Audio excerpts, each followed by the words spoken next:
Praise the lord. ఈరోజు దేవుని వాక్యము 91వ కీర్తన 13వ వచనము. నీవు సింహములను నాగుపాములను త్రొక్కెదవు.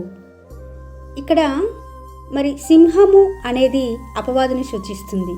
గర్జించే సింహం వలె ఎవరిని మృంగుదునా అని వాడు వెదకుచూ తిరుగుచూ ఉన్నాడని వాక్యం సెలవిస్తుంది. మరి ఆ అపవాదిని త్రొక్కుతామట ఎప్పుడు? దేవుడి మీద ఆధారపడినప్పుడు.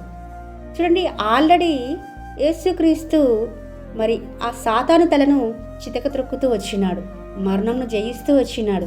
అపవాది క్రింద, ఆ అంధకార సంబంధమైన అధిపతి కింద, వాయుమండల అధిపతి కింద మనం జీవిస్తూ ఉన్నాము. ఒకప్పుడు చూస్తే పాపముల చేత అపరాధముల చేత చచ్చిన వారమే ఉన్నప్పుడు క్రీస్తులో కూడా మనం బ్రతికించడానికే దేవుడు ప్రభువైన యేసుక్రీస్తు వారిని మన కొరకు ఈ లోకానికి పంపించడం జరుగుతూ వచ్చింది.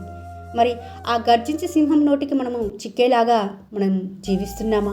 పాపంలో జీవిస్తే పాపం మనల్ని పట్టుకుంటుందట. అపవాది మనం పట్టుకుంటాడు.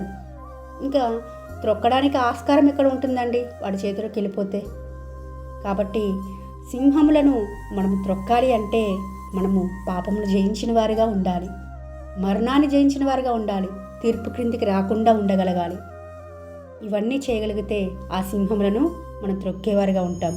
అదేవిధంగా నాగుపాములను త్రొక్కుదు అని ఉంది. ఇక్కడ చూస్తే చాలామంది అండి దేవుని బిడ్డలుగా అని చెప్పుకుంటారు, కానీ వారి మాటలు విషంతో కూడి ఉంటాయి.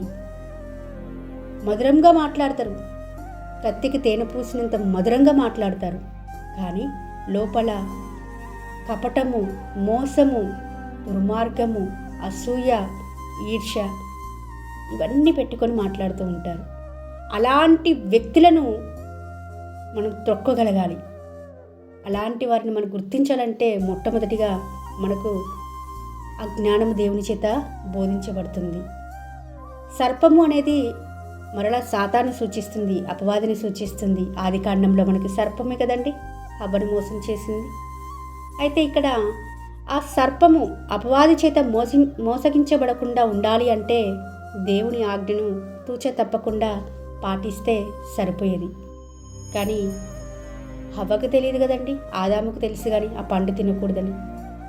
ఆదాము హవ్వకు చెప్పిండు కాబట్టి ఆ పండు తినకూడదని చెప్పాడు దేవుడని అన్నది.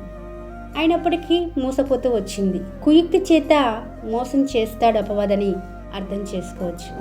సింహములనైనా నాగుపాములైనా మనం త్రొక్కాలి అంటే మనం దేవునికి లోబడి ఉండాలి. దేవుని మాటకు విధేయత చూపించేవారిగా ఉన్నప్పుడు మాత్రమే ఈ వాగ్దానము మనందరి జీవితాలలో నెరవేర్చబడుతుందని మనవి చేసుకుంటూ మీ సహోదరి ఎలిజబెత్ రాణి.